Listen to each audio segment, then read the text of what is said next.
هي الحلقات تحفظني بآيات من القرآن، هي الحلقات تملأني بحب المصطفى العدنان، هي الحلقات تحفظني بآيات من القرآن، هي الحلقات تملأني بحب المصطفى العدنان، وأخلص نيتي دوما لرب واحد ديان بروح ملؤها طهور. Sure Gafir tefsiri 18. ayetten başlayıp okuyayım inşallah. Bismillah, elhamdülillah, ve salatu ve selamu ala Resulillah. Selamu aleyküm ve rahmetullahi ve berekatuhu. Tüvende dehtanlığa İbn Kathir rahimahullah'ın Kur'an-ı Kerim tefsiri Uygurca tercümesi Gafir suresi 18. ayetten başlayıp okuyunuz inşallah. Euzubillahimineşşeytanirracim. Ulanı kıyamet günüdün agahlandırgın. U çağda dilla qo'rqinishning qattiqligidan bo'g'izlarga qoplashib oladi. Ular qayg'u hasratga to'ladi. Zolimlarga yaqin do'st va shafaati qabul qilinadigan shafaatchi bo'lmaydi. Alloh ko'zlarning xiyonatini va dillardagi yoshirin narsalarni bilib turadi.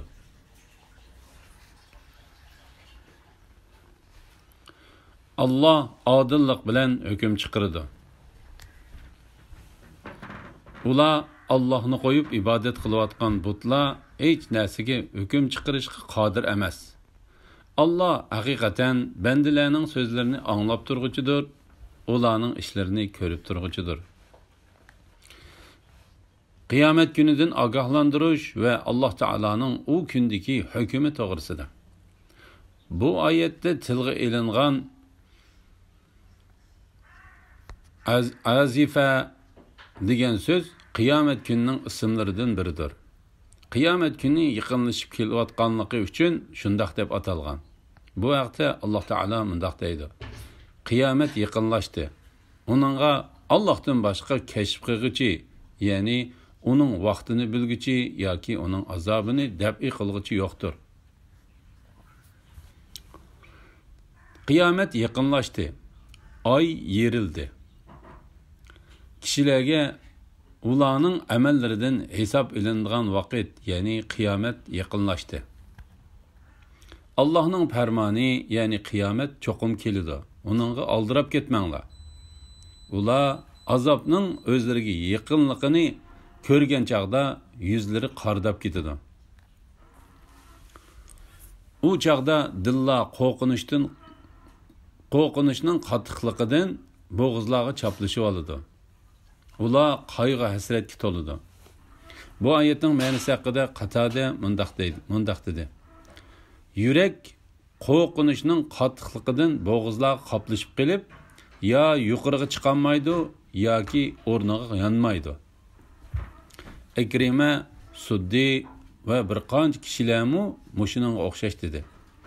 Bu oyatning ma'nosi Allah Teala'nın ruhsatisiz hech kim söz qilmasdan jimjit holatda turadi deganlik bo'ladi. Jibril va farishtalar sap-sap bo'lib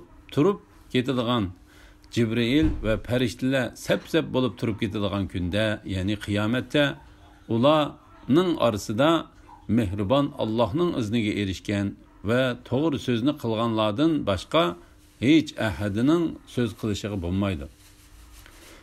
Zalimlarga yaqin do'st va shafaati qabul qilinadigan shafaatchi bo'lmaydi. Ya'ni Allohga shirik keltirish bilan o'zlariga zulm qilganlarga foydasi tegadigan yaqin do'st va ularga shafaat qila oladigan shafaatchi topilmaydi.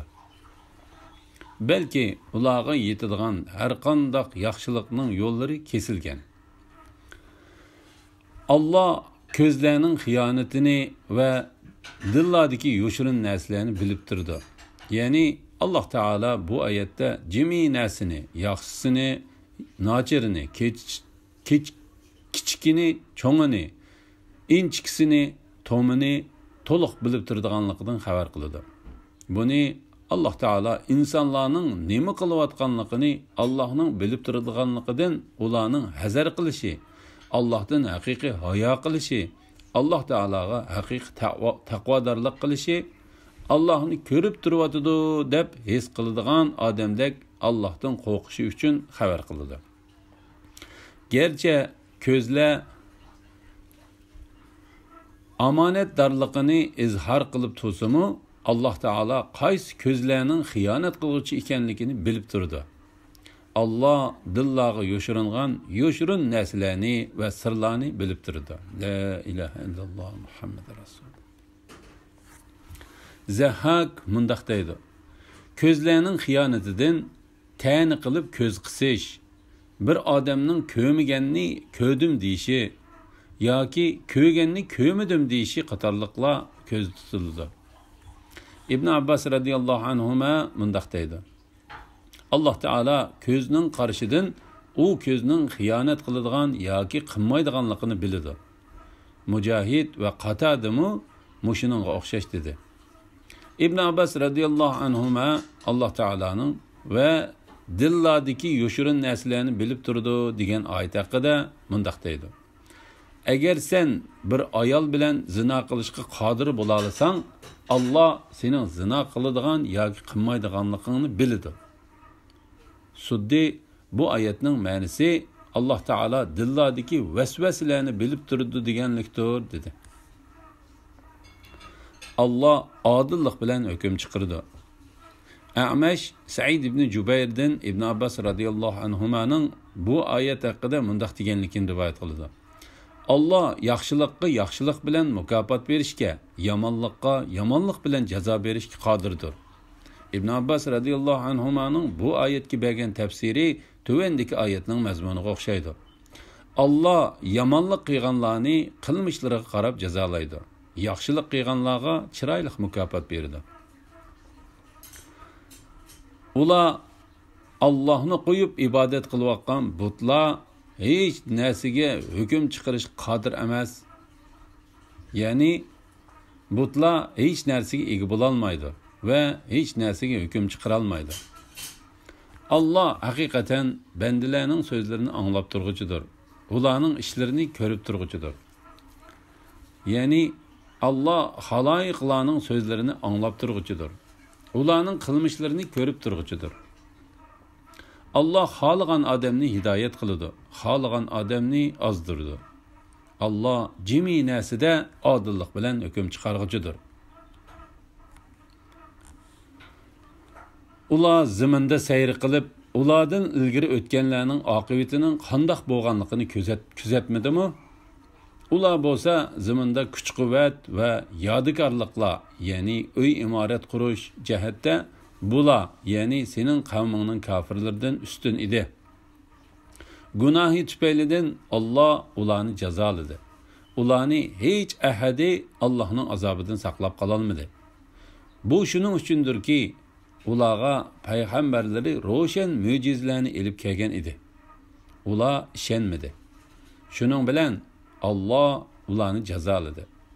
Alloh haqiqatan kuchlidir. Allohning azobi qattiqdir.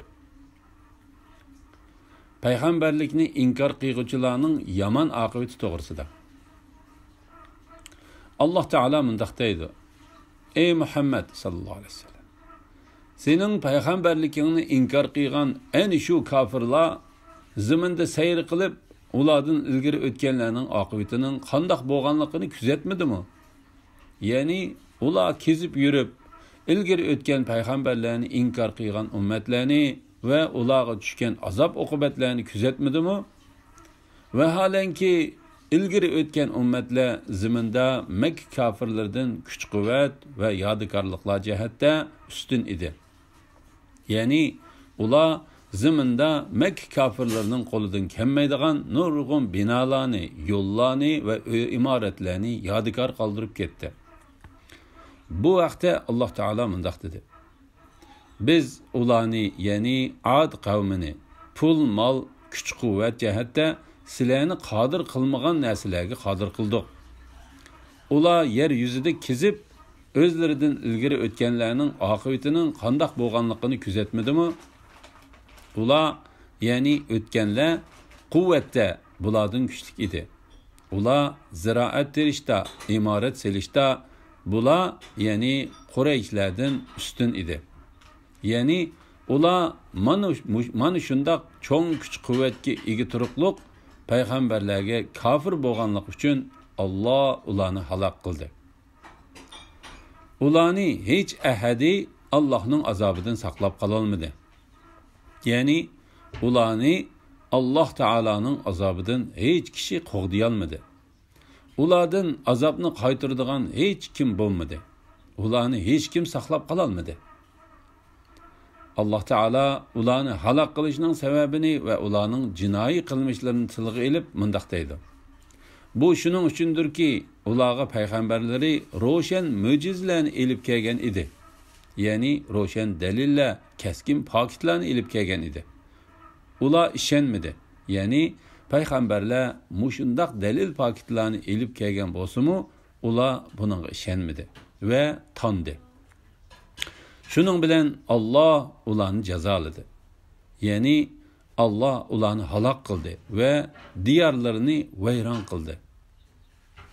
Kafirlarning oqibati mushundaq bo'ladi. Alloh haqiqatan kuchlidir. Allohning azobi qattiqdir. Ya'ni Alloh buyuk quvvat egisidir. Qattiq, alamlik azob qilguchidir. Alloh bizni u azobdan o'z panohida saqlasin. Amin. Biz Musa'ni mo'jizalarimiz bilan, ro'shan dalil bilan haqiqatan Fir'avnga, Hamonga va Qorunga avatdik.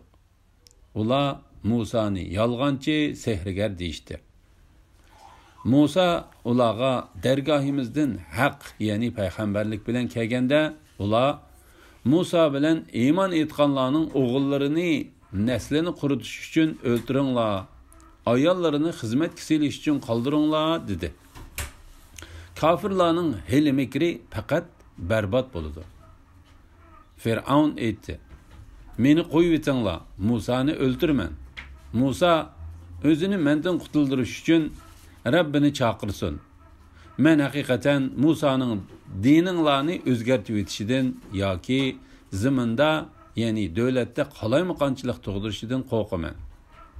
Musa aytdi: "Men haqiqatan mening Rabbim va sizlarning Rabbinglar bo'lgan Allohga sig'inib, hisob kuni, ya'ni qiyomat kuniga ishonmaydigan har bir mutakabbirning ziyonkashlik qilishidan panoh tilayman."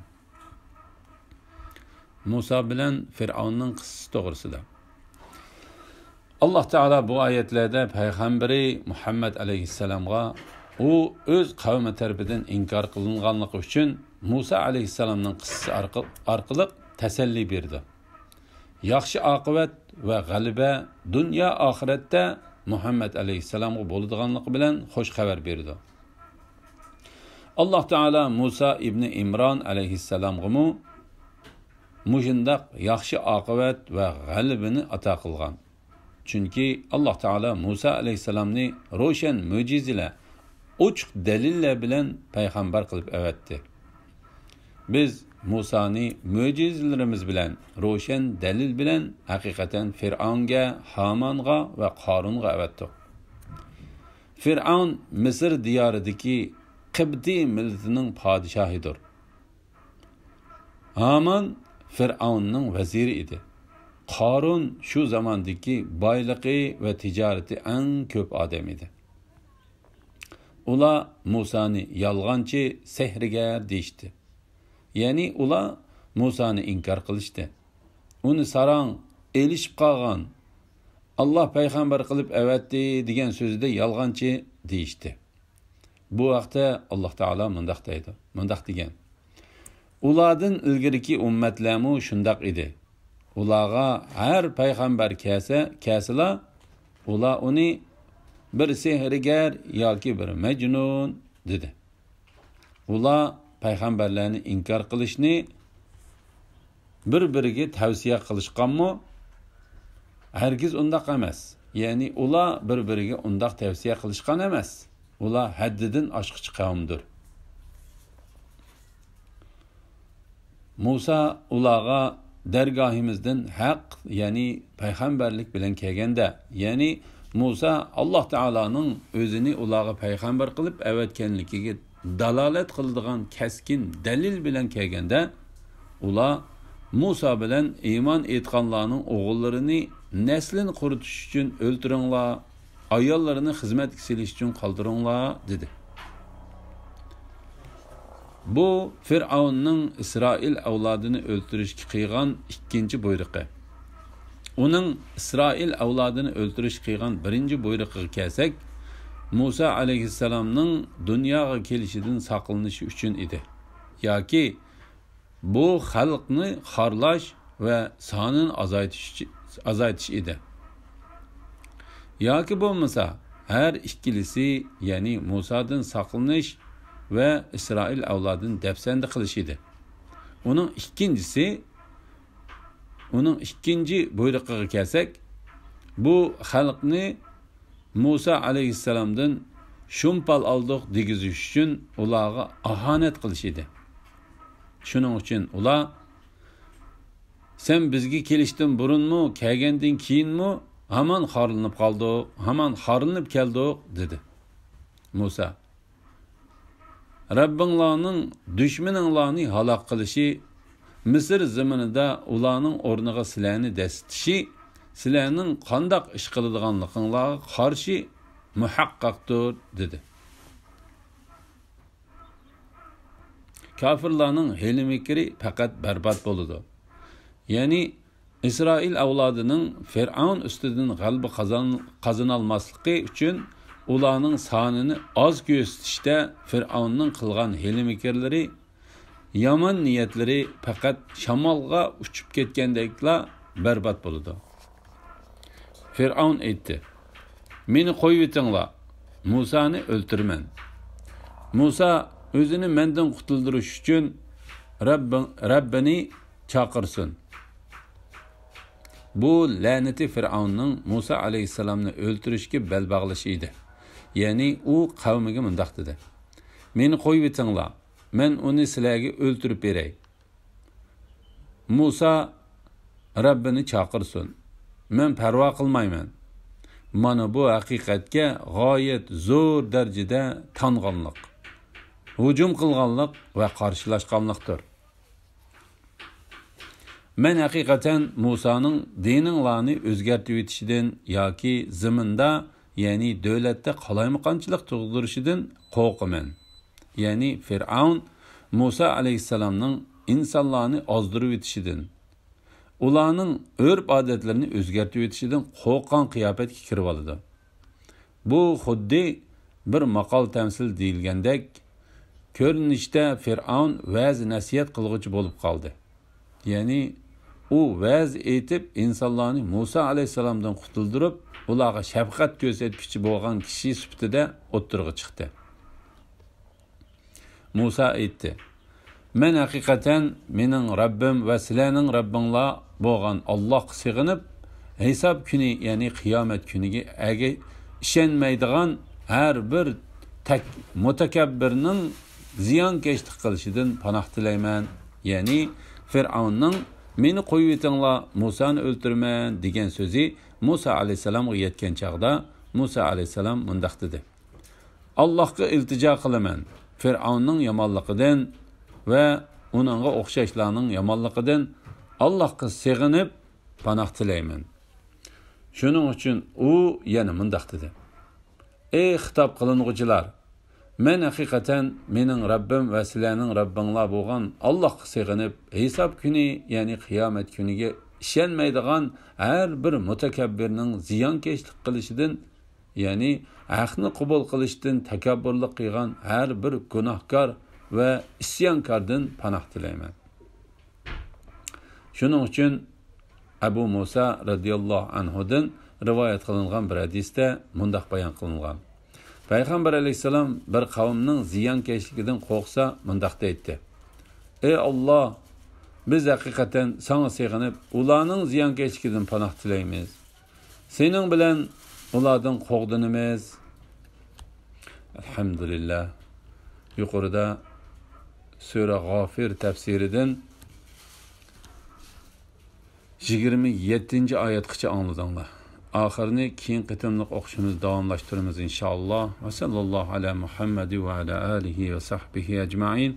Assalomu alaykum va rahmatullohi va barakatuh.